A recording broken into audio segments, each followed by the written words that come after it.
All right, so we just drove about half an hour out of town, and me and Remy are here on an evening set. So we're just going after either a nice mule deer buck or whitetail buck, and if we don't see anything, it's nice to get out. So from here on out, it's probably gonna be pretty quiet and just filming, so don't spook anything. Check in later. So I guess the deer set up a booby trap of cactuses. They're clever, aren't they? So I'm in a good place here. I can't set up my blind because it's too windy. So it's folded up over there, but we got a watering hole here. Nice open slope over here. And when you get a deer sets like this, you want to have at least 180 degrees. And you want to offset your body a bit to the right so you can make those shots if you're right-handed and vice versa if you're left-handed. So I got an opening up there. That's at 150 yards. I have an opening over there. It's 200. And then this whole slope varies from 150 to 100. So I'm just going to sit here until dusk. I watch this. It's dark at 1830. So we'll stay here till 1900. So as I'm sitting here, some of the things I've done is I've taken my sling off my rifle, so it's not hanging up on anything. I have my water bottle right within reach, and I've taken my snacks out of the wrappers so it's less noise. I also hiked up here in just a long sleeve shirt so I don't sweat, and now that I'm up here, I bundle right up. And as I'm glassing from right to left and down to up, because it's opposite of what we read, and it's how we pay attention to detail more and don't skim over things. And I got my sights set for the lowest zoom, just so I have more field of view if I do see an animal. So you got this nice blue sky over here. And a nice dark cloud over there. So I think it's going to be a wet one. So I've got a couple mule deer does right there. It just came out of nowhere. And that's usually what happens. They're pretty calm right now. But you can see how they just show up. You always got to be glassing. There she is. Hopefully there's a good sized buck in the area. That's generally what happens. They just show up out of nowhere. And she'll just be moving constantly, eating. That's all they do. It's funny. So in a second, her friend's gonna walk out from the right to the left. She's just behind the tree. So there's the one on the left. There's the bigger one. And the one behind the tree. Just gonna come out, but you can see how well they blend in. And I'm lucky.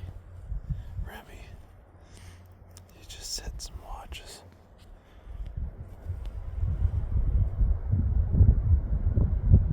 There she goes.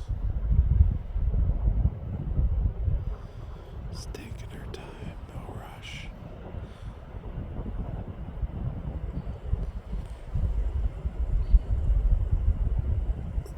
So you always gotta be watching, because they'll show up and they'll leave before you know it.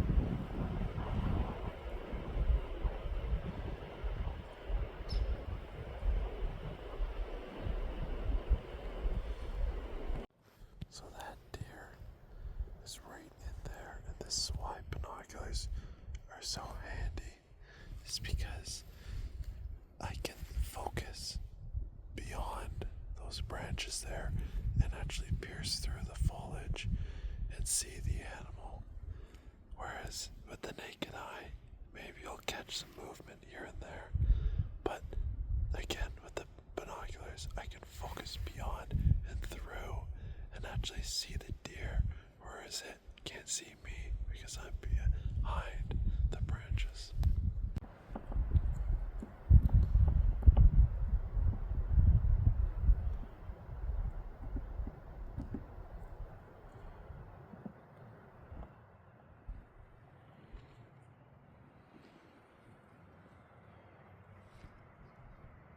So to put it in perspective, I saw those deer an hour ago, right there.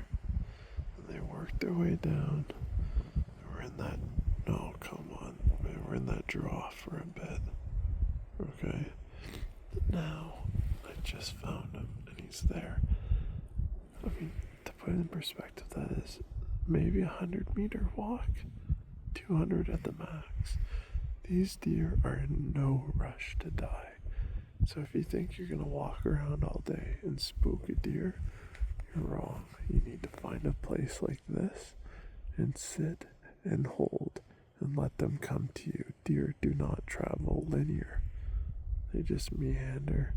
They follow the food. They stop, assess, look around, and carry on. So patience is key in this setup. This just turned into an awesome night. And probably just heard that there was a couple gunshots in the distance, so someone else may have gotten an animal, so that's a good sign. They're out moving right now, despite tomorrow being a full moon. So you can probably hear the sandhill cranes flying above, and we're just at dusk, and the forest is just starting to come alive. With all the noises, it's usually the bit before dawn and the part after dusk that you get the most animals. It's like all of a sudden they just come alive and start wandering around. So this is when you got to be the most vigilant. So it's pretty much last light here, and eyes are starting to play tricks on you. Everything looks like a deer, but I got a nice great horned owl right above me.